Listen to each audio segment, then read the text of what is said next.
Well, what's up, Gideon's Tactical family? I hope that you're as ready as I am, because today we're going to take a look at a dedicated self-defense tool in the Szabo Express from Tops Knives. So we got some chuck pot roast. All right, so here we are with the factory edge. Real nice.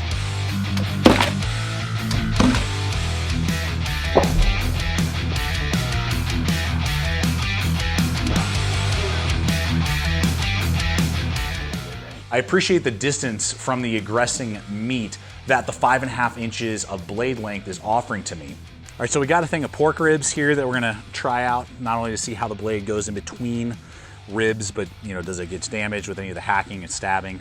But also, I'm gonna leave it in the plastic just to give it some more rigidness, just to kind of help it keep it together for longer so I can get more cuts in.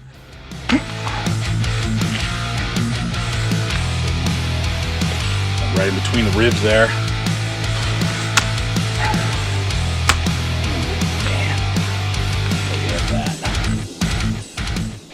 This dagger shape with the double edge is opening up that meat really nicely. But it's also nice that they've offered this in a single edge version as well.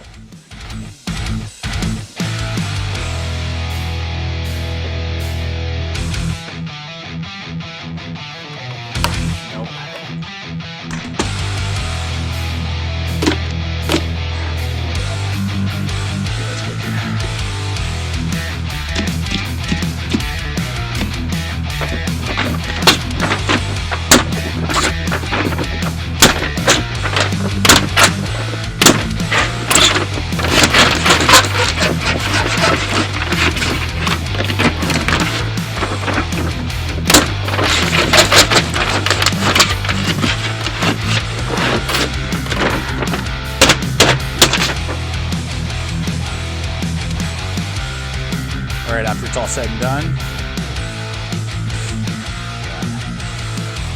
there you go. Let's do that back edge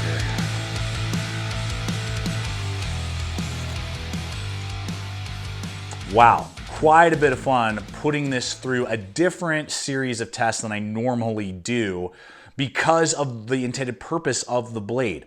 Now, the designer Lacey Szabo designed this to be a self-defense tool.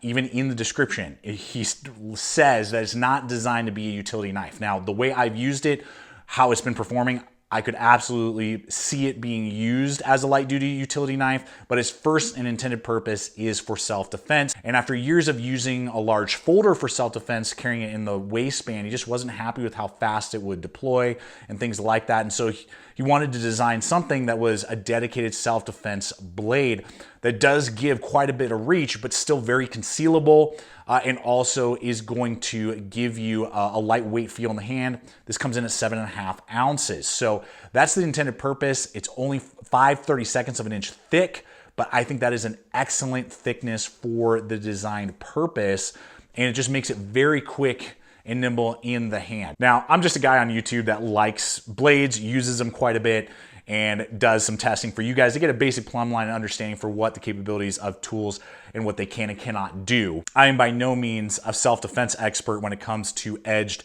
tools. And if you're gonna use this as a self-defense tool, I highly encourage you to take training, take classes, and know how to use and deploy a blade like this.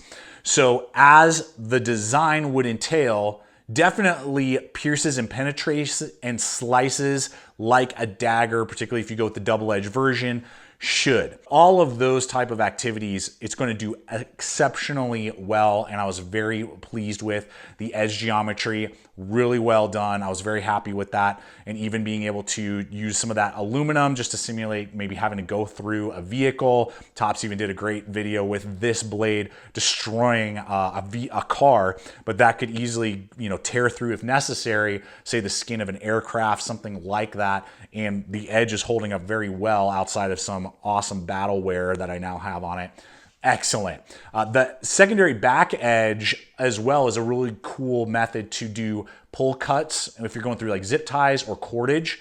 I really like that, to have that dual feature, which was really nice. You know, you can cut through, but instead of having to like reverse the blade and pull up to give you that leverage, you can just do the back spine and it's gonna slice right through there. So the thickness I think is excellent. The speed in the hand was really good.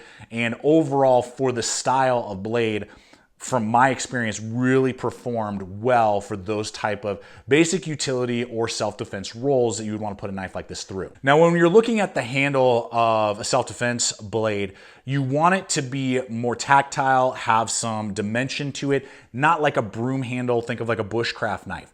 Well, I have used knives that had a dagger edge, but a very rounded circular handle, and those were not fun to use. And I actually found that the blade was spinning in my hand and hindering its usability in its intended purpose. This blade follows through really well on the handle side. We got micarta handle scales, Rocky Mountain tread with red liners that pop. Feels really good in the hand. Pulls out my large size hands very nicely. And you can see there that you have this little sweep. You know, it almost looks like a little bit of a crescent moon shape, and that back portion really gives you something to grab onto when you are pulling the blade out of whatever it just went into. And so that curvature really works well to give you the grip that you need. It's not blocky because of the Rocky Mountain tread, and the angles are, you know, all machined well like what Topps does, but there's plenty of tactile portions on it so that the blade doesn't want to spin in your hand, you know, while you're using it. So, and particularly in a high stress, quick motion, type of activity, it really locks you into place well, filling out my hand very nicely. Now we have that top and bottom guard there.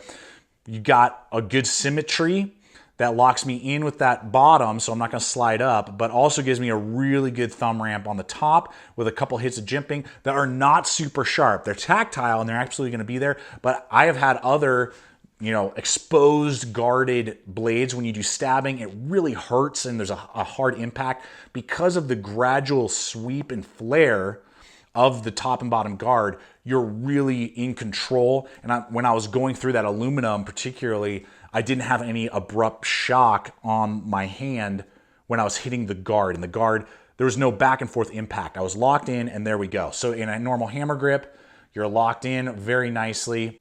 You just see there,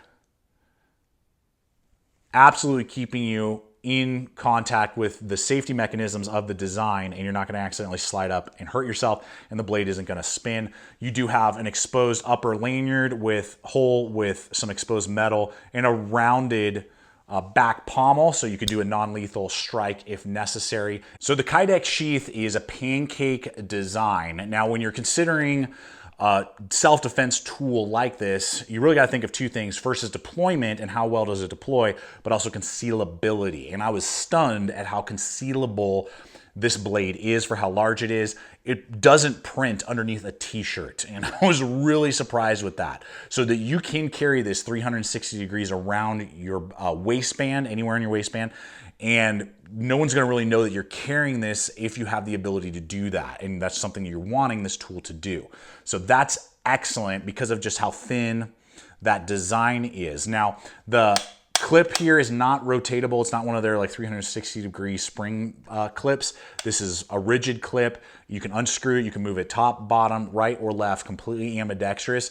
It really works well to go through a waistband or a larger belt, and it really grabs on. So it's not going to act, the sheath isn't going to come with the blade once you've, you know, put it on there. You can obviously run blade tech locks or, you know, paracord, whatever you would want to do to lash it. If you're going to do more exterior lashing points on, say, an LBE system, something like that. Now, I have, in full honesty, absolutely carried this as a utility EDC blade around the property in my pocket, and it works really well that way. I use this as basically a pocket clip, and it was a lot of fun to throw that in my pocket and be able to just do stuff around the property, and worked really well, and was just a fun way to carry the blade. So if you want to use this more as a utility knife, something like that, this clip absolutely makes that possible as well. Now, a little bit of rock, but nothing too bad in there, a little slap.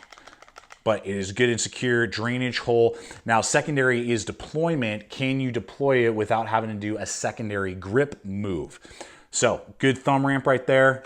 Boom, pulls out, and my hand is ready to rock and roll. Right there on that guard, right there on that thumb ramp, working in unison. So that's excellent. Then if you do a reverse grip, if you're wanting to grip it in reverse, same thing.